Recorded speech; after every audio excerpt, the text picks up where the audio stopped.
Good morning to all of you. My name is Aina Rafat. Today we are going to discuss about corporate social responsibility and consumer protection, जो कि part है आपका business ethics का। Business ethics क्या होते हैं? तो business ethics वो कंसेप्ट्स हैं, वो मॉरल प्रिंसिपल्स हैं, वो मॉरल वैल्यूज हैं, जिनके बेसिस पे हम डिसाइड करते हैं क्या चीज सही है और क्या चीज गलत है, क्या चीज डिजायरेबल है और क्या चीज अनडिजायरेबल है।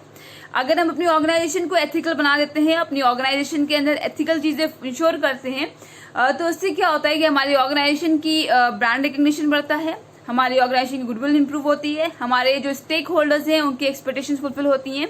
साथ ही साथ हम लोग हेल्प इंश्योर कर पाते हैं कि हमारे इकोनॉमिकल नीड्स के साथ साथ हमारे सोशल और हमारे इन्वायरमेंटल कंसर्न्स भी फुलफिल होते हैं। इसी प्रिंसिपल, इसी एम के साथ हम लोगों ने एक बिजनेस एथिक्स के कंसेप्ट को लॉन्च किया था और कॉर्पोरेट सोशल रिस्पॉन्सिबिलिटी जैसे कंसेप्ट को लॉन्च किया है, ताकि हमारी ऑर्गेनाइजेशन की इफेक्टिवनेस और एफिशिएंसी ज्यादा इंप्रूव हो, साथ हमारे इकोनॉमिकल नीड्स फुलफिल हो और उसके अलावा हमारे जो इन्वायरमेंटल कंसर्न्स हैं, जो सोशल कंसर्न्स हैं, वो भी साथ में फुलफिल होते रहे। तो ये है आपका basic concept of business ethics and corporate social responsibility.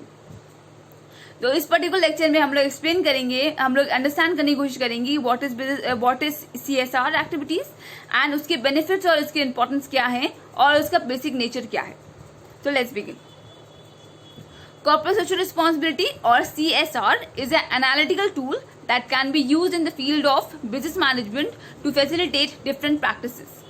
क्या होता है कि आपका जो CSR है वो एक ऐसा एनालिटिकल टूल है, एक ऐसा तरीका है जिसको हम इस्तेमाल करते हैं अपने बिजनेस मैनेजमेंट में, ताकि हमारे जो बिजनेस एक्टिविटीज हैं या जो बिजनेस प्रैक्टिसेस हैं वो ज्यादा एफिशिएंट हो सके, ज्यादा एथिकल हो सके, ज्यादा प्रैक्टिकल हो सके और ज्यादा बेनिफिशियल हो सके हमारी सोसाइटी के लिए और हमारे एनवायरमेंट के लिए।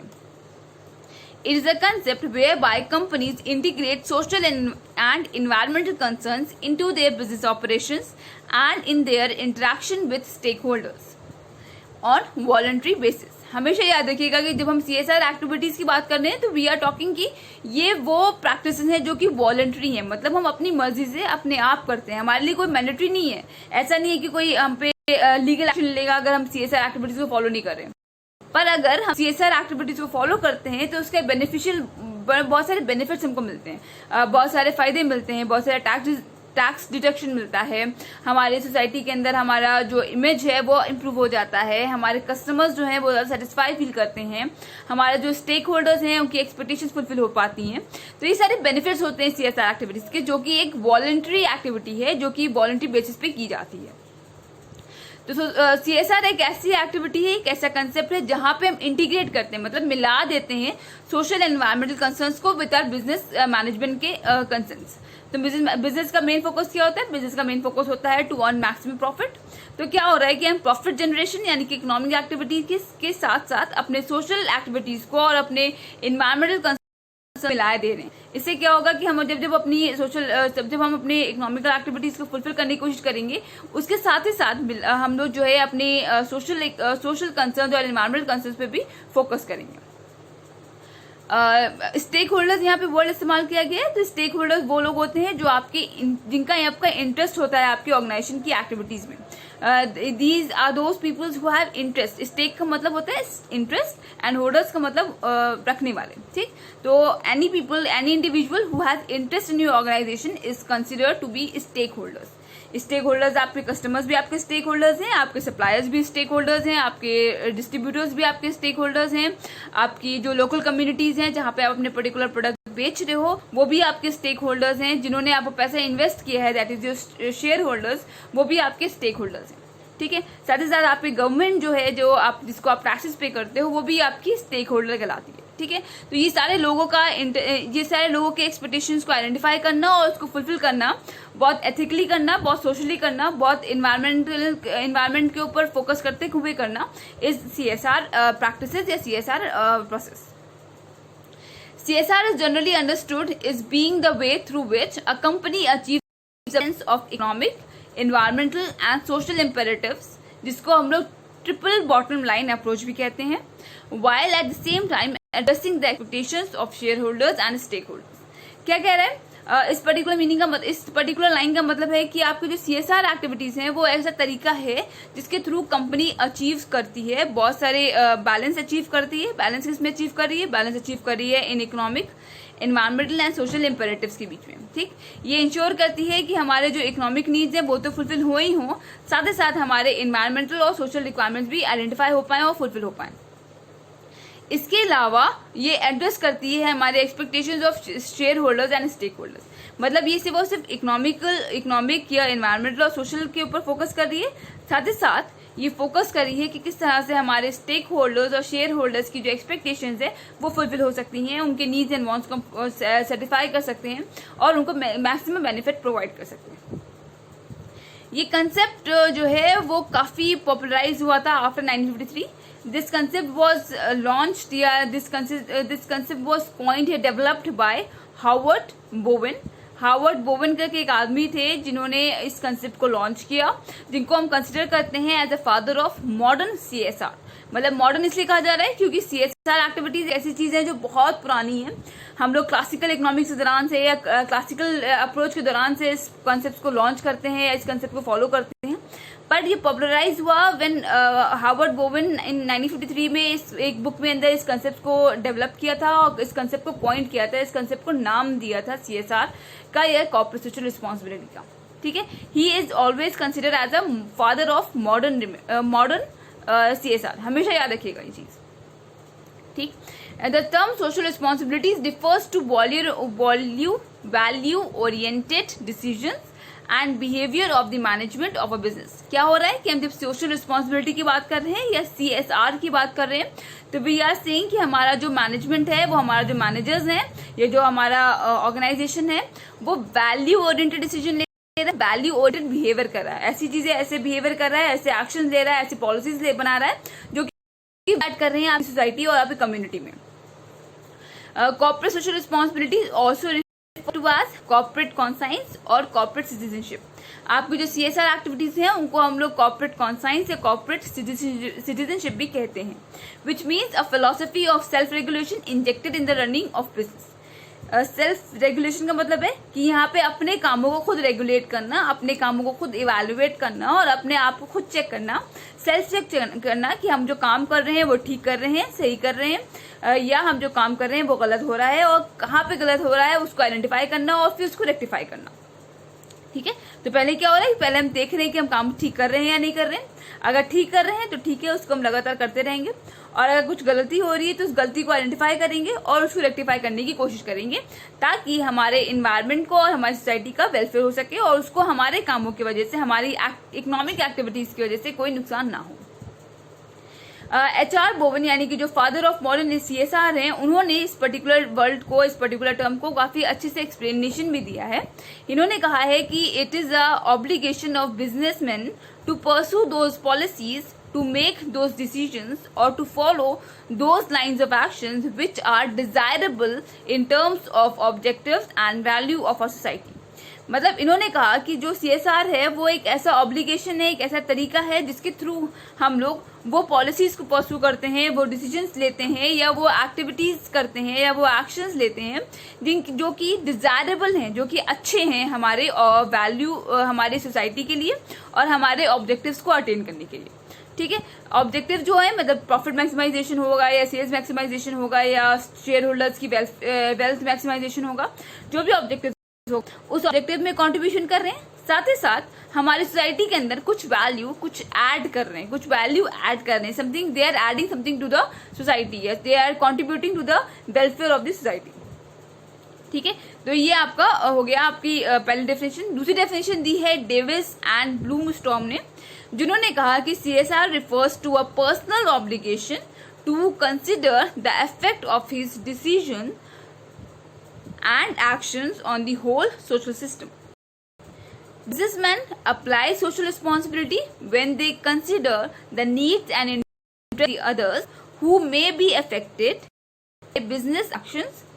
In so doing, they look beyond their firm's narrow economic and technical interest. ठीक, तो डेविस एंड ब्लूमस्टोन ने कहा कि जो CSR एक्टिविटीज होती हैं या CSR एज अ प्रोसेस वो चीजें हैं जहाँ पे एक इंडिविजुअल आइडेंटिफाई करता है, एक इंडिविजुअल अंडरस्टैंड करने की कोशिश करता है कि जो वो डिसीजन ले रहा है, जो वो पॉलिसीज बना रहा है, जो वो काम कर रहा है, उसका क्या इम्पैक्ट हो रहा है हमारे जो कम्युनिटी है, जो सोसाइटी है या जो ह्यूमंस हैं, जो इन्वायरमेंट पे, उन पे क्या इम्पैक्ट आ रहा है। ठीक, एक बार हम जो अंडरस्टैंड कर लेते हैं तो उसको हम कोशिश करते हैं कि उस इम्पैक्ट को हम पॉजिटिव रखें, नेगेटिव ना रखें।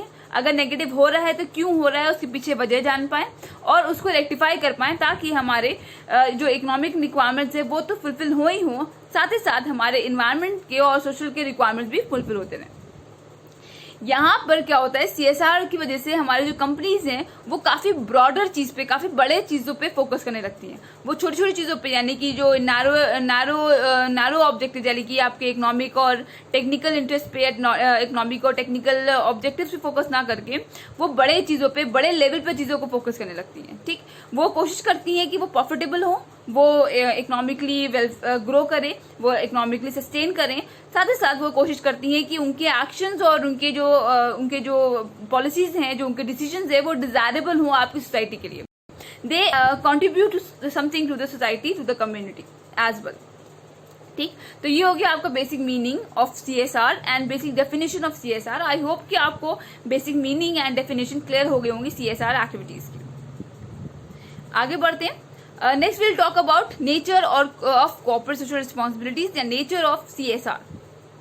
इसके अंदर हम लोग बेसिक पढ़ते हैं कि बेसिक एलिमेंट्स या फीचर्स क्या क्या हैं CSR एक्टिविटीज के। पहला आता है, it focuses on business firms. जब भी हम CSR एक्टिविटीज की बात करेंगे, जब भी हम CSR की बात करेंगे, तो we are talking about business firms.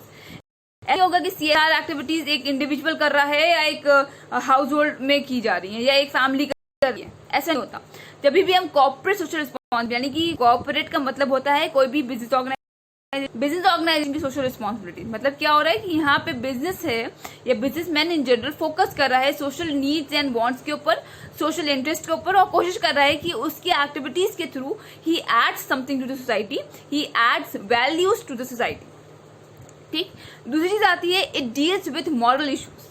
आपका जो मतलब हमने क्या कहा, हमने कहा CSR एक्टिविटीज वो एक्टिविटीज हैं जो डील करती हैं मॉरल इश्यूज से। मॉरल इश्यूज का मतलब क्या होता है, वो चीजें करना कि जो आपके मॉरली साउंड हो, वो चीजें करना जो आपकी जस्ट हो, सही हो, राइट हो, और उन चीजों को अवॉइड करना जो अनजस्ट कर रही हो, जो कि गलत हो, जो कि अनडिजायरेबल हो, या जो कि आपकी हार्म पहुंचा रही है आपकी सोसाइटी को या आपके ह्यूमंस को। ठीक, तो ये हमेशा डील करता है with moral issues. Morals are those basic concept जिनके थ्रू वी डिसाइड कि what is right and what is desirable and what is wrong and what is undesirable. ठीक, यहाँ कहाँ पे देखा जा रहा है, ये सोसाइटी के ऊपर फोकस करता है। यहाँ पे सोसाइटी इन जनरल में देखेंगे कि हमारे जो काम है, जो एक्शंस हैं, वो सही है या नहीं है। अगर सही है तो ठीक है, we'll keep on pursuing those actions. अगर कहीं पे गलती हो रही है, कहीं पे गड़बड़ हो रही है, कहीं पे हमारी एक्शंस की वजह से सोसाइटी को नुकसान हो रहा है, तो उन एक्शंस को, उन पॉलिसीज को हम आइडेंटिफाई करेंगे और उनको रेक्टिफाई करने की कोशिश करेंगे। नेक्स्ट आती है, it is corresponding to objectives of profit maximisation.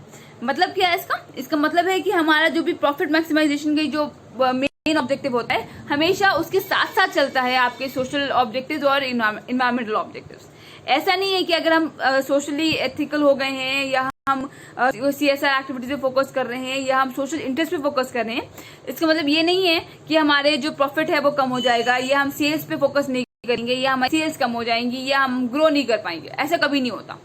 जब भी हम लोग CSR एक्टिविटीज को इंश्योर करते हैं, जब भी हम सोशल इंटरेस्ट को फोकस कर रहे होते हैं, तो वी आर सेइंग कि ये कॉरेस्पॉन्डिंगली चलेगा, साथ साथ चलेगा, या हैंड इन हैंड चलेगा हमारे इकोनॉमिकल रिक्वायरमेंट्स को ऊपर या प्रॉफिट मेकिंग के ऑब्जेक्टिव के साथ। ठीक, social responsibilities goals are fulfilled by the organisation when they are economically sound. हम कभी भी हम किसी को बेनिफिट में कहते नहीं है कि किसी की मदद करने से पहले हमें अपनी मदद करनी पड़ती है। ठीक, तो हम एज ए बिजनेसमैन भी वही चीज करेंगे। तो पहले हम अपना प्रॉफिट देखेंगे कि हम प्रॉफिट जनरेट कर लें, इतना पैसा हो जाए हमारे, ताकि इतना पैसा जनरेट कर लें जिसके थ्रू हम उस पैसे के थ्रू अपने एनवायरमेंट को और अपनी सोसाइटी को सपोर्ट कर सकें, उसको हेल्प कर सकें कि वो डेवलप करे और वो सेफ रहे, सेफ गार्ड कर सकें उसको। ठीक है, नेक्स्ट आती है, it is a pervasive activity. Pervasive का मतलब होता है यूनिवर्सल। तो हम कह रहे हैं कि जो CSR एक्टिविटीज है वो यूनिवर्सल है, वो हर एक लेवल ऑफ ऑर्गेनाइजेशन पे फॉलो हो रही है, हर एक डिपार्टमेंट पे, हर एक फंक्शनल एरिया पे फॉलो हो रही है। ऐसा नहीं है कि CSR एक्टिविटीज की बात करेंगे तो अच्छा सिर्फ टॉप मैनेजमेंट या हमारे जो ओनर्स हैं बस वही खाली एथिकल हो गए हैं, वही खाली सोशल इंटरेस्ट पे फोकस करें, बाकी के लेवल ऑफ मैनेजमेंट या बाकी के लेवल ऑफ मैनेजर्स को जरूरत नहीं है ये चीज करने की। ऐसा कभी नहीं होता। जब भी हम सोशल रिस्पॉन्सिबिलिटी की बात करते हैं तो वी आर टॉकिंग कि ये परवेसिव है, यानी कि हर लेवल ऑफ ऑर्गेनाइजेशन पे फॉलो की जाएगी। हर लेवल ऑफ ऑर्गेनाइजेशन हम लोग देखेंगे कि हम लोग सोशल इंटरेस्ट किस तरह से प्रोटेक्ट कर सकते हैं, किस तरह से हम सोशल वेलफेयर में कंट्रीब्यूट कर सकते हैं, किस तरह से अपने ह्यूमन का वेलफेयर कर सकते हैं। ठीक है, नेक्स्ट चीज आती है, यानी लास्ट आपका जो नेचर है वो है it is a continuous activity. Continuing activity कहा जा रहा है। कंटिन्यूइंग का मतलब ये कंटिन्यूअस है, लगातार चलने वाली चीज है। ऐसा नहीं है कि आज हमने ऑर्गेनाइजेशन को बनाया है तो हम उस ऑर्गेनाइजेशन में अगर हमने जितने भी सोशल रिक्वायरमेंट्स हैं वो फुलफिल कर दी हैं, जो भी इन्वायरमेंटल कंसर्न्स थे वो आइडेंटिफाई कर ली हैं, उनको एड्रेस कर दिया है, तो आगे करने की जरूरत नहीं है। ऐसा कभी नहीं होता। अगर हम चाहते हैं कि हम अपनी ऑर्गेनाइजेशन को सर्वाइव कर सके, ऑर्गेनाइजेशन और ऑर्गेनाइजेशन ग्रो कर सके, ऑर्गेनाइजेशन सस्टेन कर सके लॉन्ग रन में, तो वी नीड टू इंश्योर कि हम जो CSR एक्टिविटीज हैं उनको रेगुलर बेसिस पे या कंटिन्यूअस बेसिस पे करें। ठीक, रोजमर्रा के कामों में, रोजमर्रा की चीजों में CSR एक्टिविटीज को इंक्लूड करा जाए। रोजमर्रा के कामों में, रोजमर्रा की चीजों में हम ये देखें कि हमारा सोसाइटी में हम क्या एड ऑन कर सकते हैं, किस तरह से अपने एनवायरमेंट को प्रोटेक्ट कर सकते हैं, किस तरह से अपने एनवायरमेंट को अपने सेफ गार्ड कर सकते हैं। तभी हम सर्वाइव कर पाएंगे मार्केट के अंदर, तभी हम रिटेन कर पाएंगे लॉन्ग रन में मार्केट में, और तभी हम ग्रो कर पाएंगे और ज्यादा से ज्यादा लोगों को अट्रैक्ट कर पाएंगे अपने कस्टमर, अपनी कंपनी के लिए, अपने प्रोडक्ट के लिए। ठीक, तो ये थे आपके basic features of corporate social responsibilities. पहला है कि ये हमेशा फोकस करता है, या जब भी हम CSR एक्टिविटीज की बात करेंगे then we are talking about business firm. दूसरा कि डील करता है मॉरल इश्यूज से। जब भी हम CSR एक्टिविटीज की बात करेंगे तो वी आर सेइंग कि वी आर लुकिंग कि भाई किस तरह से अपने कामों को, किस तरह से अपने एक्शंस को सही कर सकते हैं, जस्ट कर सकते हैं और एड ऑन कर सकते हैं टू आवर सोसाइटी। तीसरी चीज it's always work in a corresponding to our profit maximisation का ऑब्जेक्टिव। ऐसा नहीं होगा कि जब हम प्रॉफिट मैक्सिमाइजेशन कर रहे होंगे तो हम सोशल एंड इन्वायरमेंटल रिस्पॉन्सिबिलिटीज को नजरअंदाज कर दें, या ऐसा कभी नहीं होता कि हम जब सोसाइटी के ऊपर या इन्वायरमेंट को फोकस कर रहे हैं तो अपने प्रॉफिट मेकिंग ऑब्जेक्टिव को नजरअंदाज करते हैं। ये तीनों चीजें हमेशा साथ साथ चलती हैं, ताकि हम तभी ये तीनों चीजें साथ साथ चलती हैं तभी हम ग्रो कर पाते हैं, तभी हम सर्वाइव कर पाते हैं इन market for in long run. Next आती है कि ये परवेसिव है। परवेसिव का मतलब है यूनिवर्सल है, एक ऐसा कंसेप्ट है जो हर जगह पे, हर एक लेवल ऑफ ऑर्गेनाइजेशन में प्रेजेंट है। नेक्स्ट है ये कंटिन्यूअस एक्टिविटी। ऐसा नहीं है कि हमने आज CSR एक्टिविटीज कर ली है, कल नहीं करेंगे चलेगा, ऐसा कभी नहीं होता। तो we have to be like following these principles, these activities, these responsibilities continuously so that we can survive and so that we can grow in long run. तो ये हो गया आपका basic features of CSR activities. I hope कि आपको basic features of CSR या basic nature of CSR clear हो गया होगा। Next will talk about importance या बेनिफिट्स ऑफ CSR। अभी तक हमने बात करी कि CSR एक्टिविटीज होती क्या है, हमने बात करी कि इसका बेनिफिट क्या होता है ऑर्गेनाइजेशन के लिए, हमने बात करी कि इसका बेसिक मीनिंग क्या है, बेसिक फीचर्स क्या है। नाउ विल टॉक अबाउट कि इसके बेनिफिट्स या इसका इंपॉर्टेंस क्या है, कि एक ऑर्गेनाइजेशन CSR एक्टिविटीज फॉलो करके क्या बेनिफिटेड होती है, कैसे कैसे उसके बेनिफिट्स मिलते हैं, इसके बारे में बात करेंगे। बेनिफिट जो मिलता है, जो कि बहुत ही इंपॉर्टेंट बेनिफिट है, वो है आपका इट इम्प्रूव पब्लिक इमेज। आपके जो CSR एक्टिविटीज होती हैं, जब हम अपनी ऑर्गेनाइजेशन में उन एक्टिविटीज को फॉलो करते हैं तो उसकी वजह से सबसे इंपॉर्टेंट जो चीज होती है, सबसे जो इंपॉर्टेंट कंट्रीब्यूशन होता है CSR एक्टिविटीज का, वो है इम्प्रूविंग गुडविल या इम्प्रूविंग पब्लिक इमेज। आपकी सोसाइटी के अंदर, आपके लोगों के अंदर, आपकी कम्युनिटी के अंदर, आपकी ऑर्गेनाइजेशन के लिए, आपके प्रोडक्ट के लिए एक बहुत पॉजिटिव सी इमेज क्रिएट कर देता है CSR। जब आप एथिकली साउंड होते हो, जब आप CSR एक्टिविटीज पे फोकस कर रहे होते हो, जब आप सोशल अपलिफ्टमेंट पे फोकस कर रहे होते हो, तो आपके जो सोसाइटी है या आपके जो कस्टमर्स हैं आपकी तरफ ज्यादा अट्रैक्ट होते हैं, ज्यादा आपके प्रोडक्ट की तरफ अट्रैक्ट होते हैं। आपकी जो इमेज है, आपका जो एक पिक्चर, जो परसेप्शन वो क्रिएट करते हैं, वो काफी पॉजिटिव सा परसेप्शन क्रिएट करते हैं, जिसकी वजह से उनका demand towards your product increases, और डिमांड इंक्रीज होगी तो सेल्स इंक्रीज होगा, सेल्स इंक्रीज होगा तो आपको प्रॉफिट भी इंक्रीज हो जाएगा।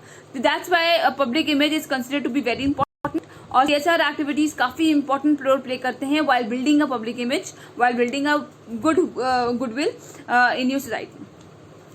आती है increase brand awareness and recognition. जैसे कि पहले भी मैंने एक्सप्लेन किया कि जब हम लोगों के बीच में एक अच्छी सी पॉजिटिव सी इमेज क्रिएट कर पाते हैं तो लोग हमसे रिलेट कर पाते हैं, हमारे तरफ अट्रैक्ट होते हैं। जब हमारे ब्रांड की तरफ, हमारे प्रोडक्ट की तरफ लोग अट्रैक्ट होंगे तो उनको एक रिकग्निशन मिलेगा, उस पर्टिकुलर प्रोडक्ट को, उस पर्टिकुलर ब्रांड को एक रिकग्निशन मिलेगा। साथ ही साथ क्या होगा कि जैसे हम एक कस्टमर है, हमने आपका प्रोडक्ट यूज किया है, हमने उस प्रोडक्ट को यूज करने के बाद ज्यादा बेनिफिशियल हुआ है, अच्छा फील हुआ है, तो हम क्या होगा कि उसको माउथ टू माउथ एडवर्टीजमेंट के थ्रू दूसरों को रिफर करना शुरू करेंगे। जब दूसरों को रिफर करेंगे तो उसकी वजह से दूसरे लोग भी अवेयर होंगे about the availability and uses of that particular product. इसकी वजह क्या होगा कि आपका ब्रांड रिकग्निशन होगा, आपका ब्रांड अवेयरनेस क्रिएट होगा और आपकी जो पर्टिकुलर डिमांड है उस पर्टिकुलर प्रोडक्ट की वो इंक्रीज हो जाएगी। नेक्स्ट आती है कॉस्ट सेविंग्स। कॉस्ट सेविंग्स में बहुत हेल्प करता है CSR एक्टिविटीज। इनिशियली लोग कहते हैं कि अगर हम कुछ सस्टेनेबिलिटी इंश्योर करते हैं या ग्रीन बिजनेस करते हैं तो हमारे जो कॉस्ट है वो इंक्रीज होगी। तो इनिशियल स्टेज में ये थोड़ा बहुत पैसा इंक्रीज होता है वाइल इंश्योरिंग की social interest, while focusing on social interest and environmental interest, but long run में वो काफी हद तक ये बेनिफिशियल होता है, काफी हद तक ये हेल्प करता है हमारे कॉस्ट ऑफ प्रोडक्शन को कम करने में। जैसे क्यों ऐसा कहा जा रहा है, क्योंकि हम जब हम एथिकल हो जाते हैं, जब हम पॉजिटिव हो जाते हैं टुवर्ड्स एनवायरनमेंट एंड सोसाइटी, तो हम उन चीजों को अवॉइड करेंगे जो कि केमिकल से बनी हुई होंगी, जो कि काफी एक्सपेंसिव होंगी। ठीक है, we'll focus on using locally available resources. We focus on using locally made stuff. We focus on using those products जो कि आपके environment को पॉजिटिव करते हो, environment को हार्म ना करते हो, जिसकी वजह से आपको जो कॉस्ट ऑफ प्रोडक्शन होता है वो काफी हद तक रिड्यूस कर जाता है, काफी हद तक कम हो जाता है और आप ज्यादा आपके पास प्रोडक्ट होता है कम दामों में बनाया हुआ। With the help of CSR activities we also ensure कि हम ऑप्टिमम यूटिलाइजेशन करें रिसोर्सेज का।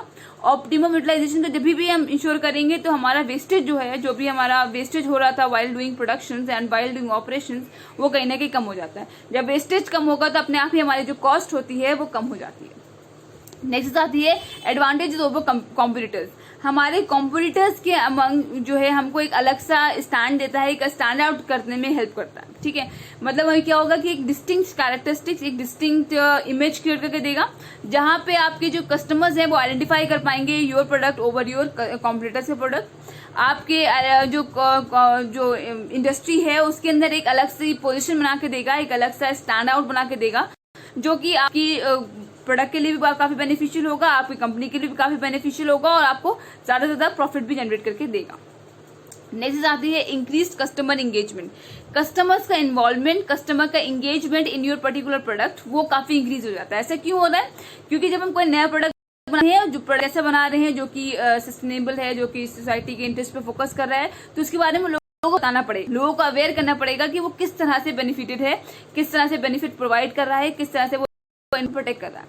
तो इस वजह से क्या होगा, हम अलग अलग प्लेटफॉर्म का इस्तेमाल करेंगे, अलग अलग चीजों का इस्तेमाल करेंगे, थ्रू हम लोगों को अवेयर करेंगे about the uses of that particular product, about the benefits of that product. हम लोग इस्तेमाल करेंगे एडवर्टीजमेंट्स का, हम लोग इस्तेमाल करेंगे सोशल मीडिया का, वी यूज प्रिंट मीडिया, जिसके थ्रू लोगों का अवेयर किया जाएगा। उसकी वजह से क्या होगा कि कस्टमर्स लगातार आपके प्रोडक्ट को देख पाएंगे, आपके प्रोडक्ट के बारे में जान पाएंगे, जिसकी वजह से वो लगातार इंगेज रहेंगे इन योर कंपनी का ब्रांड एंड उसके ऑपरेशंस पे। इसलिए वो जो कस्टमर्स हैं उनका एंगेजमेंट काफी ज्यादा इंक्रीज कर देता है। नेक्स्ट आती है greater employ engagement. Greater employ engagement का मतलब क्या होता है कि जब हम CSR एक्टिविटीज की बात करते हैं तो CSR एक्टिविटीज की वजह से आपका ब्रांड इमेज अच्छा होता है, आपकी पब्लिक इमेज अच्छी होती है, आपका गुडविल इंक्रीज होता है। और कोई भी ऐसा एम्प्लॉय जो आपके ऑर्गेनाइजेशन में काम कर रहा होता है वो चाहता है कि उसकी जो कंपनी है उसकी गुडविल काफी अच्छी हो, वो काफी पॉपुलर हो, काफी बड़ी हो, काफी अच्छी सी हो, लोग उसके बारे में काफी पॉजिटिव बोल। उस तरह से क्या होगा कि उनका जो लेवल ऑफ सेटिस्फैक्शन है वो काफी इंक्रीज कर जाएगा। जब लेवल ऑफ सेटिस्फैक्शन इंक्रीज होगा तो उनका प्रोडक्टिविटी इंक्रीज होगा, प्रोडक्टिविटी इंक्रीज होगा तो वो ज्यादा कमिटेड फील करेंगे आपके ऑर्गेनाइजेशन के लिए, काफी अच्छा फील करेंगे आपके ऑर्गेनाइजेशन के लिए और आपके ऑर्गेनाइजेशन को छोड़ के नहीं जाएंगे। मतलब आपको जो एम्प्लॉय का टर्नओवर होता है वो कहीं ना कहीं कम हो जाएगा। तो इसकी वजह से क्या होगा कि आपके जो एम्प्लॉय है वो इंगेज रहेंगे आपके ऑर्गेनाइजेशन में, आपकी ऑर्गेनाइजेशन में इन्वॉल्व रहेंगे, काफी कमिटेड रहेंगे, काफी लॉयल रहेंगे और आपके ऑर्गेनाइजेशन में रिटेन रहेंगे, आपकी ऑर्गेनाइजेशन छोड़ के नहीं जाएंगे। ठीक, तो ये आपको बेसिक बेनिफिट हो जाता है CSR एक्टिविटीज का। नेक्स्ट आता है मोर बेनिफिट्स फॉर एम्प्लॉयज। जो लास्ट पॉइंट है वो कहता है कि आपकी जो CSR एक्टिविटीज है उनकी वजह से आपके एम्प्लॉयज को ज्यादा बेनिफिट्स मिलता है। ज्यादा बेनिफिट्स कैसे मिलता है कि आपके जो एम्प्लॉयज हैं वो ज्यादा पॉजिटिव फील करते हैं, ज्यादा प्रोडक्टिव फील करते हैं, पहली चीज। दूसरा, ये उनको एक अपॉर्चुनिटीज प्रोवाइड करता है जिसके थ्रू वो वॉलंटरी बेसिस पे अलग अलग सोशल वेलफेयर एक्टिविटीज में, ह्यूमन वेलफेयर एक्टिविटीज में पार्टिसिपेट कर सकते हैं, जिसकी वजह से उनका प्रोफेशनल ग्रोथ तो होगा ही होगा, साथ ही साथ उनका पर्सनल ग्रोथ भी होगा।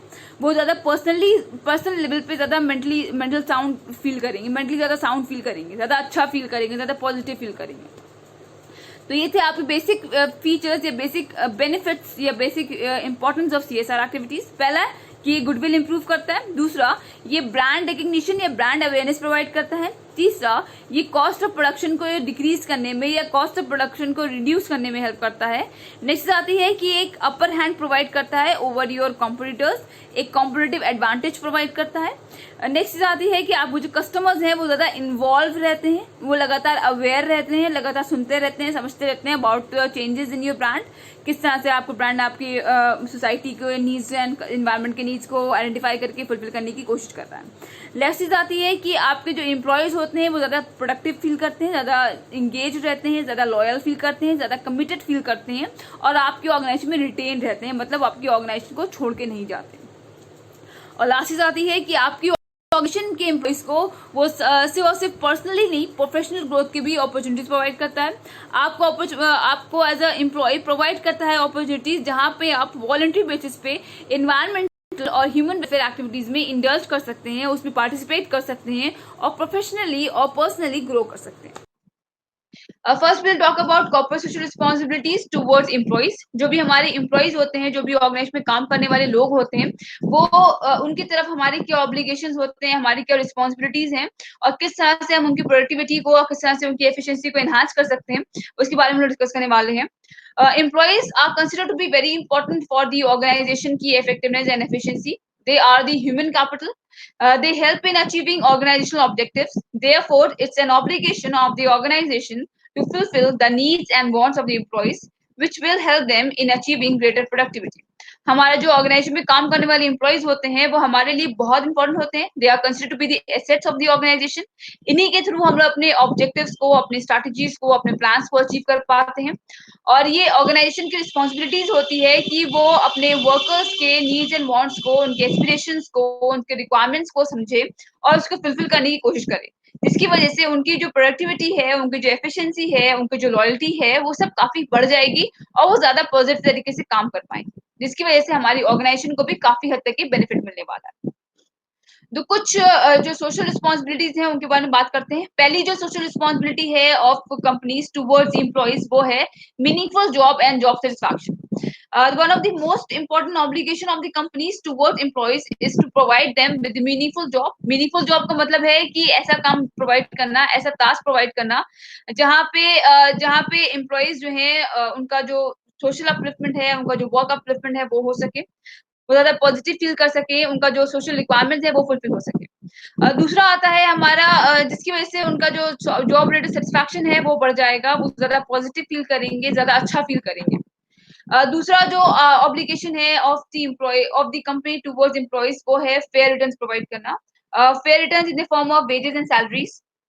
जो भी हमारे कस्टमर, हमारे जो एम्प्लॉइज जो भी काम कर रहे हैं, जो भी प्रोडक्ट बना रहे हैं, जो भी सर्विसेज प्रोवाइड कर रहे हैं, जो भी स्ट्रैटेजीज फॉलो कर रहे हैं, उनके उसके रिटर्न में हमको कुछ देना पड़ता है, उनको उनके रिटर्न में हमें कुछ पैसा देना पड़ता है। जो पैसा दिया जाता है उसको हम लोग सैलरीज एंड वेजेस कहते हैं। जो रेम्यूनरेशन स्ट्रैटेजीज बनाई जा रही हैं, जो भी हम लोग वेजेस एंड सैलरीज प्रोवाइड कर रहे हैं टू एम्प्लॉइज को, वो फेयर होनी चाहिए, वो एडिक्वेट होनी चाहिए और एज पर दी नॉर्म्स होनी चाहिए और as per the requirements of the customers employees होनी चाहिए। नेक्स्ट आती है best physical and mental atmosphere. जो भी हमारे एम्प्लॉइज काम कर रहे हैं जिस ऑर्गेनाइजेशन में, जहाँ पे वो काम कर रहे हैं, जिस जगह पे वो काम कर रहे हैं, वहां पे जो फिजिकल और मेंटल एटमॉस्फेयर है, जो physical and worker mental conditions हैं, वो बहुत एप्रोप्रिएट होनी चाहिए, बहुत अच्छी होनी चाहिए। फिजिकल कंडीशन का मतलब है कि वहां पे जो भी सैनिटेशन फैसिलिटी है, वहां पे जो कैंटीन की फैसिलिटीज हैं, जो वहां पे जो पानी बत्ती का अरेंजमेंट है वो काफी एप्रोप्रिएट होना चाहिए। लाइटनिंग फैसिलिटीज जो है वो काफी एप्रोप्रिएट होने चाहिए। मेंटल एटमॉस्फेयर का मतलब है कि जो भी हमारे एम्प्लॉइज हैं उनको एक पीस मिलनी चाहिए, हार्मनी मिलनी चाहिए, उनका जो कम्युनिकेशन फॉलो हो रहा है ऑर्गेनाइजेशन में वो बहुत पॉजिटिव होना चाहिए, एम्प्लॉयर एम्प्लॉय के बीच जो रिलेशनशिप है वो काफी पॉजिटिव होनी चाहिए। नेक्स्ट आती है पार्टिसिपेशन इन मैनेजमेंट। हमको जो एम्प्लॉइज काम कर रहे हैं हमारे ऑर्गेनाइजेशन में, they should like provide with the equal opportunity to participate in the management activities. जो भी डिसीजन मेकिंग, जो भी पॉलिसी मेकिंग हो रहा है ऑर्गेनाइजेशन में, उसके अंदर इनका उनका इक्वल पार्टिसिपेशन इंश्योर करना चाहिए। नेक्स्ट आती है training, promotion and welfare schemes. जो भी हमारे एम्प्लॉइज काम कर रहे हैं उनको हम time to time training and development की अपॉर्चुनिटीज प्रोवाइड करें, जो कि बहुत फेयर हो, जो कि बहुत अनबायस्ड हो। ट्रेनिंग एंड डेवलपमेंट अपॉर्चुनिटीज के थ्रू उनका जो स्किल है वो एनहांसमेंट होगा, वो ज्यादा पॉजिटिव फील कर पाएंगे, वो नए नए चीजें सीख पाएंगे, वो अपना नॉलेज को, हॉरिजॉन्स को बढ़ा पाएंगे। प्रमोशन स्कीम्स को फॉलो करना चाहिए ऑर्गेनाइजेशन में, जिसकी वजह से हमारा जो एम्प्लॉइज हैं उनको हम हायर लेवल की जॉब्स प्रोवाइड कर सकेंगे, जहाँ पे उनका होलिस्टिक डेवलपमेंट होगा, उनको नया काम करने को मिलेगा और नया कुछ हायर लेवल का सीखने को मिलेगा, जिसकी वजह से उनका करियर ग्रोथ होगा और करियर का एडवांसमेंट होगा। नेक्स्ट आता है recognition of unions. Unions as in trade unions की बात हो रही है, एम्प्लॉयज की एसोसिएशंस की बात हो रही है। आपके जो एम्प्लॉयज ऑर्गेनाइजेशन में काम करते हैं वो अपने बात को अपने एम्प्लॉयर तक पहुंचाने के लिए और ये चीज इंश्योर करने के लिए कि उनके खिलाफ या उनके ऑर्गेनाइजेशन में किसी भी तरीके के मैल प्रैक्टिस ना हो जो कि एक्सप्लॉइट करें हमारे एम्प्लॉयज को, उस चीज को देखने के लिए they have created some associations, जिसको हम लोग ट्रेड यूनियंस के नाम से जानते हैं। ये ट्रेड यूनियंस बेसिकली आपके अपने जो एम्प्लॉयज हैं उनको प्रोटेक्ट करती हैं, उनको सेफगार्ड करती हैं from the mall practice of the mall practice of the employer. और ये आपको टर्म्स एंड एम्प्लॉयमेंट के टर्म्स एंड कंडीशंस को नेगोशिएट करने में हेल्प करती हैं और आपकी बात को एम्प्लॉयर तक के पहुंचाने में भी काफी इंपॉर्टेंट रोल प्ले करती हैं। तो ये जो भी हमारी यूनियंस हैं, जो भी एसोसिएशंस हैं एम्प्लॉयज की, इसको रिकग्निशन देना बहुत जरूरी होता है, बहुत बड़ा ऑब्लिगेशन है, रिस्पॉन्सिबिलिटी है हमारे एम्प्लॉयर। नेक्स्ट आती है प्रॉपर पर्सनल पॉलिसीज। जो भी पर्सनल पॉलिसीज हम बना रहे हैं ऑर्गेनाइजेशन में, जो भी पर्सनल या एचआरएम पॉलिसीज हम फॉलो करते हैं ऑर्गेनाइजेशन में, they should be very proper, they should be very adequate. वो ऐसी होनी चाहिए कि हमारे कस्टमर्स के जो नीड्स एंड वांट्स हैं उनके हिसाब से बननी चाहिए और उनको मैक्सिमम तरीके से यूटिलाइज फायदा पहुंचाने वाली होनी चाहिए। नेक्स्ट आती है हेल्थ एंड सेफ्टी मेजर्स। जो भी आपके ऑर्गेनाइजेशन में काम हो रहा है वहां पे हम लोग सेफ्टी इंश्योर करें, उनको हेल्थ को सेफ गार्ड करें, उनको इस तरह का वर्किंग कंडीशंस प्रोवाइड करें जहाँ पे वो पॉजिटिव फील करें, जहाँ पे वो हार्मोनियस फील करें, जहाँ पे वो पीस में रहें। लास्ट आती है ग्रीवियंस प्रोसीजर्स। जो भी हमारा ऑर्गेनाइजेशन में काम करने वाले एम्प्लॉयज हैं उनको क्विक रिड्रेसल प्रोवाइड करें टू द ग्रीवियंसेस, उनका क्विकली उनके जो प्रॉब्लम्स हैं, जो भी दिक्कतें आती हैं उसको रिकग्नाइज करें और उसको प्रॉपर तरीके से सोल्यूशन प्रोवाइड करें ताकि उनका जो लेवल ऑफ सेटिस्फैक्शन है वो बढ़ सके। तो ये थी कुछ आपकी corporate social responsibilities towards employees, जो कि हर एक ऑर्गेनाइजेशन में फॉलो की जाती हैं, जिसकी वजह से हमारा जो एम्प्लॉयज है वो काफी सेटिस्फाई फील करता है, काफी पॉजिटिव फील करता है। नेक्स्ट आता है corporate social responsibilities towards customers. Again after employ जो हमारा सबसे इंपॉर्टेंट चीज है हमारे कंपनी की ग्रोथ के लिए, हमारी कंपनी की सर्वाइवल के लिए, वो है customers. Customers are consider to be the king of the market. इन्हीं की वजह से हमारी ऑर्गेनाइजेशन सर्वाइव करती है, ग्रो करती है। इन्हीं के लेवल ऑफ सेटिस्फैक्शन की वजह से, इन्हीं के सपोर्ट की वजह से हमारी कंपनी जो है मार्केट में सर्वाइव कर पाती है। हमारे पर्टिकुलर प्रोडक्ट जो है मार्केट में बिकते हैं और हमारा प्रोडक्ट, हमारी जो सेल्स है वो इंक्रीज होती है और हमारा प्रॉफिट जो है वो इंक्रीज होता है। The survival and the growth of the business depends on customer satisfaction, services and support. जो भी हमारा ऑर्गेनाइजेशन की सर्वाइवल है और उसका जो ग्रोथ है वो कस्टमर के लेवल ऑफ सेटिस्फैक्शन पे डिपेंड करेगा, हमारी जो सर्विसेज हैं उस पर डिपेंड करेगा और हमारा कस्टमर का क्या पर्सपेक्टिव है, क्या परसेप्शन है अबाउट आवर प्रोडक्ट, उस पर डिपेंड करेगा। This is possible by following a positive attitude towards customers and fulfilling following social responsibilities toward them. अपने कस्टमर के अंदर एक पॉजिटिव एटीट्यूड जनरेट करने के लिए वी नीड टू इंश्योर कि हमारे जो भी पॉलिसीज फॉलो हो रही हैं, जो भी चीजें हम लोग ऑर्गेनाइजेशन में फॉलो कर रहे हैं, they should be very customer oriented. वो ऐसी होनी चाहिए जो कस्टमर के हिसाब से हो, कस्टमर के नीड्स एंड वांट्स के हिसाब से हो और उनको फुलफिल करने के बेसिस पे ही बनाई जाए।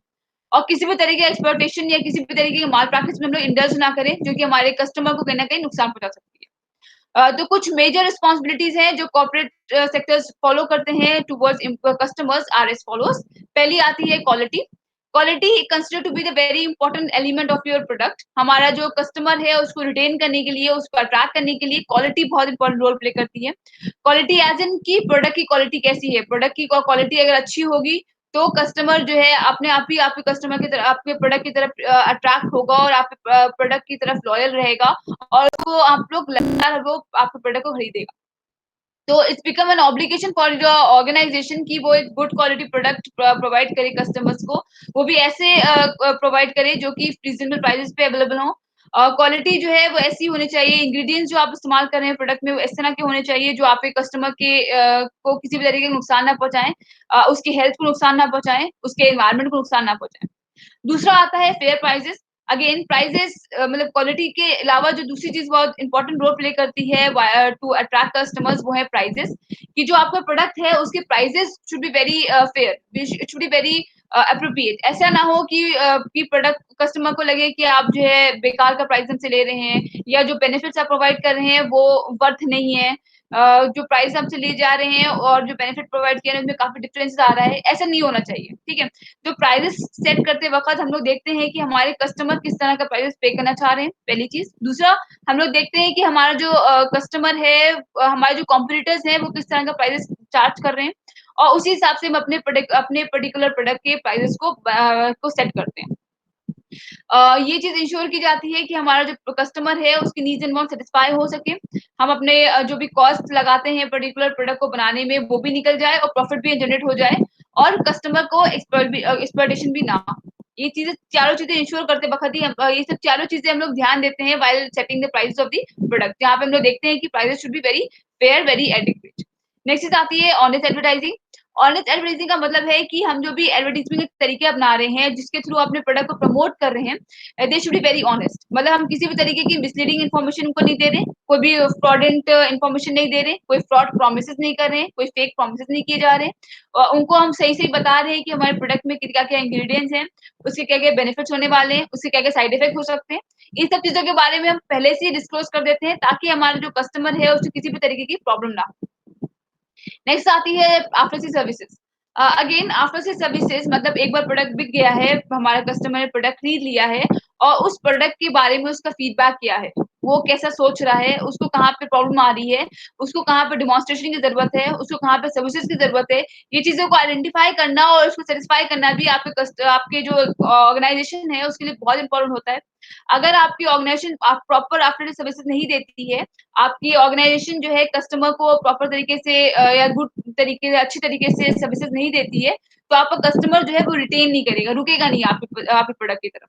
जब उसको दोबारा परचेज डिसीजन लेना होगा तो वो स्विच कर जाएगा आपके जो कॉम्पिटिटर्स हैं उनकी तरफ। इस चीज को अवॉइड करने के लिए वी नीड टू इंश्योर कि जो आफ्टर सर्विसेज है वो काफी अप्रोप्रिएट हो, काफी अच्छी हो और काफी कस्टमर के नीड्स एंड वांट्स के हिसाब से। नेक्स्ट आता है research and development. Research and development is considered to be very important for like innovation and like continuous improvement in your product. आपके जो कस्टमर्स हैं उनके एस्पिरेशन, उनके रिक्वायरमेंट जो है कंटिन्यूअस बेसिस पे टाइम टू टाइम चेंज होते रहते हैं। और आपके अपने अपने मार्केट में सर्वाइव करने के लिए वी नीड टू इंश्योर कि उनके जो कस्टमर्स के नीड्स एंड वांट्स है, जो चेंजिंग नीड्स एंड वांट्स है या डायनेमिक नीड्स एंड वांट्स है, उसके हिसाब से हमारा प्रोडक्ट भी चेंज होता रहे। ठीक, अब प्रोडक्ट को चेंज करने के लिए, प्रोडक्ट को री इंजीनियरिंग करने के लिए, रीडिजाइन करने के लिए वी नीड टू इंश्योर कि हम proper time to time research and development में अच्छा खासा टाइम इन्वेस्ट करें। अगर रिसर्च एंड डेवलपमेंट करते रहेंगे तो प्रोडक्ट को इम्प्रूव करने के नए नए तरीके मिलते रहेंगे, जिसकी वजह से हमारा प्रोडक्ट को रीडिजाइन, रीस्ट्रक्चर और री इम्प्रूव कर पाएंगे और हमारे कस्टमर के जो ever changing needs and wants है उनको सेटिस्फाई कर पाएंगे। नेक्स्ट आता है consumer safety. Unsafe products must not be market by the company. मतलब क्या है इसका कि हमारा जो कस्टमर्स हैं उनकी सेफ्टी को, उनकी सिक्योरिटी को काफी इंपॉर्टेंस देना जरूरत है। किसी भी तरीके का अनसेफ प्रोडक्ट ना मार्केट में लॉन्च किया जाए, किसी भी तरीके का फेक प्रोडक्ट लॉन्च ना किया जाए, किसी भी तरीके का फेक प्रॉमिस ना किया जाए। अपने जो भी इंग्रेडिएंट्स, जो भी चीजें हम इस्तेमाल कर रहे हैं प्रोडक्ट को बनाने में, उसके बारे में प्रॉपर तरीके से इन्फॉर्म किया जाए कस्टमर्स को। ये हमारे ऑर्गेनाइजेशन के एक बहुत इंपॉर्टेंट ऑब्लिगेशन होता है। ठीक, नेक्स्ट आता है रेगुलर सप्लाई। रेगुलर सप्लाई का मतलब है कि जो हमारे जैसे जैसे हमारे कस्टमर की डिमांड इंक्रीज और डिक्रीज हो रही है, उसी हिसाब से हमारा सप्लाई को भी इंक्रीज और डिक्रीज होना चाहिए। वी नीड टू इंश्योर कि हमारा जो सप्लाई है वो हमारे डिमांड के हिसाब से चले, डिमांड को मैच करता हुआ चले। ऐसा ना हो कि हम क्या करें, हम होर्डिंग कर लें कि जब हमारे कस्टमर की डिमांड बढ़ रही हो और तो हम अपने प्रोडक्ट को सप्लाई ना करें और उसको होल्ड करके रखें, फिर ज्यादा प्राइसेस चार्ज करके उस पर्टिकुलर प्रोडक्ट को मार्केट में बेचें। ये चीजें करना अनएथिकल भी है और इलीगल भी है, और आपके कस्टमर को कहीं ना कहीं नुकसान भी पहुंचा रही है। तो वी नीड टू इंश्योर कि हमारा जो डिमांड है और सप्लाई वो आपस में मैच करके चले और हमारे रेगुलर सप्लाई प्रोडक्ट की मार्केट में आती रहे। नेक्स्ट आता है अटेंड कंप्लेंट्स।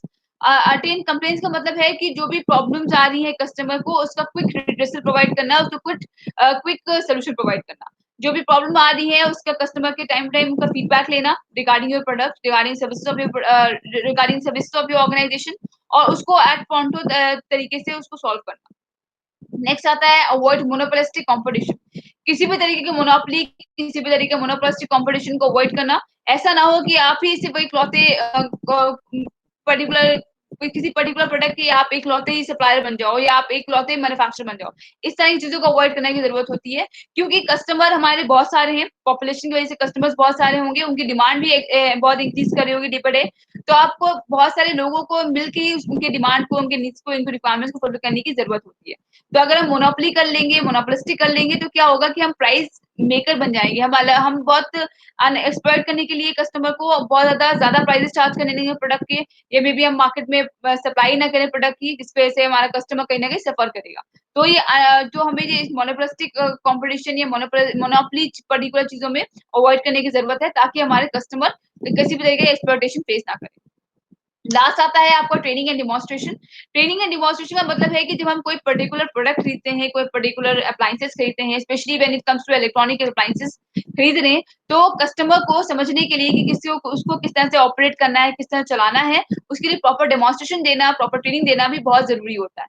ये एक ऑब्लिगेशन है हमारी ऑर्गेनाइजेशन के ऊपर कि अगर वो किसी टेक्निकल स्टफ को बेच रहा है, या किसी अप्लायंसेस को बेच रहा है, या किसी इलेक्ट्रॉनिक अप्लायंसेस को बेच रहा है, जिसमें कस्टमर को जरूरी है कि उसको प्रॉपर ट्रेनिंग मिले, प्रॉपर डिमॉन्स्ट्रेशन दिया जाए, तो वो करना जरूरी हो जाता है आपके ऑर्गेनाइजेशन के अंदर। ठीक है, ये आपका एक टाइप का आफ्टर सर्विसेज में ही आ जाएगा, जहां पे आप लोग अपने प्रोडक्ट को बेचने के बाद उनको बताओगे कि इसको यूज कैसे करना है और इसका बेनिफिट कैसे उठाना। तो ये कुछ थी basic obligations of the corporates या basic obligations of the organisations towards customers. Next आता है ऑब्लिगेशन या सीएसआर टूवर्ड्स सोसाइटी। हमारी सोसाइटी जहाँ पे हम लोग वर्क कर रहे हैं, जहाँ पे हम लोग अपने ऑर्गेनाइजेशन को रन कर रहे हैं, उसकी तरफ काफी इंपॉर्टेंट रोल प्ले करना पड़ता है, काफी सारे ऑब्लिगेशंस को करना पड़ता है।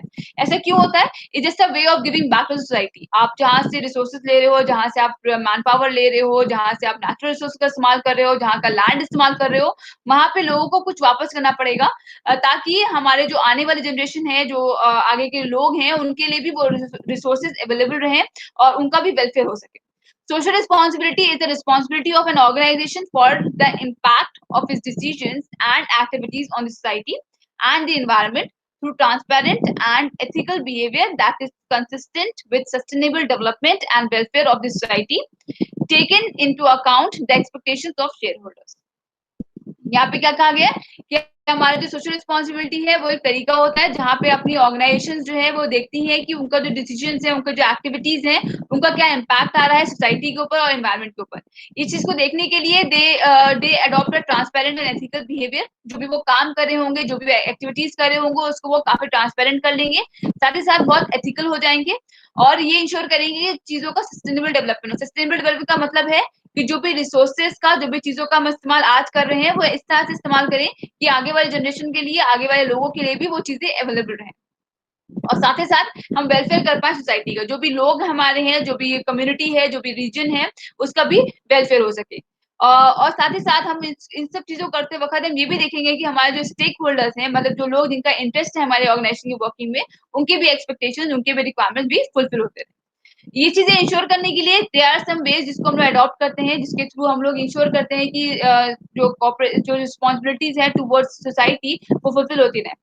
पहला आता है एनवायरमेंटल एफर्ट्स। एनवायरमेंटल एफर्ट्स का मतलब है कि हम ऐसी चीजें करेंगे, ऐसी चीजें अडॉप्ट करेंगे जिसके थ्रू अपने अपने एनवायरमेंट को प्रोटेक्ट कर पाए। Protecting environment is considered to be very important. Environment को प्रोटेक्ट करने की वजह से क्या होगा कि हमारे जो एनवायरमेंट है, उसको जो भी रिसोर्सेज है, उनका मैक्सिमम यूटिलाइजेशन होगा, उसका ऑप्टिमल यूटिलाइजेशन होगा, और किसी वेस्टेज के बिना होगा। किसी भी हैजार्डियस केमिकल को नदी नाले में ना बहाना, किसी भी हैजार्डियस केमिकल का इस्तेमाल ना करना, अपने इंडस्ट्रीज को सिटी के एरिया के बाहर लगाना, इस तरह की चीजें जो है वो एनवायरमेंटल प्रोटेक्शन के थ्रू ही आती हैं, और एनवायरमेंटल एफर्ट है ऑर्गेनाइजेशन का। दूसरा आता है फिलैंथ्रोपी।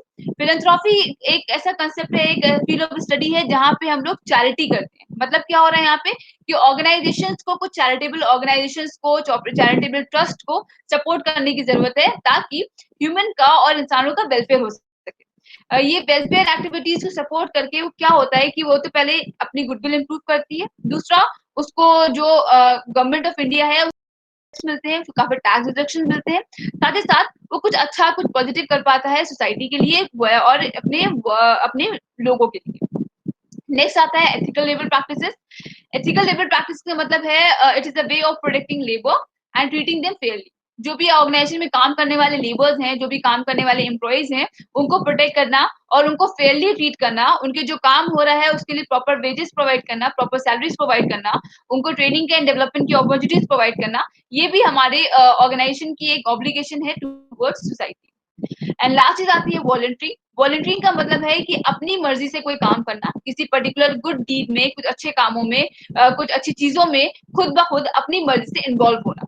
ठीक है, तो doing good deeds without expecting anything in return. क्या हो रहा है कि वॉलंटरिंग के थ्रू हम लोग क्या कर रहे हैं, हम लोग अलग अलग ऑर्गेनाइजेशन में पार्टिसिपेट कर रहे हैं, अलग अलग इवेंट्स में पार्टिसिपेट कर रहे हैं, अलग अलग इवेंट्स को ऑर्गेनाइज कर रहे हैं, जिसके थ्रू हमारा सोसाइटी का वेलफेयर हो रहा है, ह्यूमन वेलफेयर हो रहा है, और ये हम अपनी मर्जी से कर रहे हैं without expecting anything in return. मतलब हमको रिटर्न में कुछ नहीं चाहिए, कोई टैक्स बेनिफिट नहीं चाहिए, या कस्टमर या एम्प्लॉय से या वर्कर से कुछ और नहीं चाहिए, बल्कि सिर्फ और सिर्फ हम उनके बेनिफिट्स के लिए, उनके अपलिफ्टमेंट के लिए, उनको कुछ नया सिखाने के लिए, उनको कुछ नया बताने के लिए हम लोग कुछ इवेंट्स को ऑर्गेनाइज कर रहे हैं, किसी चीज में पार्टिसिपेट कर रहे हैं, कोई वर्कशॉप ऑर्गेनाइज कर रहे हैं, उसको हम लोग वॉलंटरिंग कहेंगे।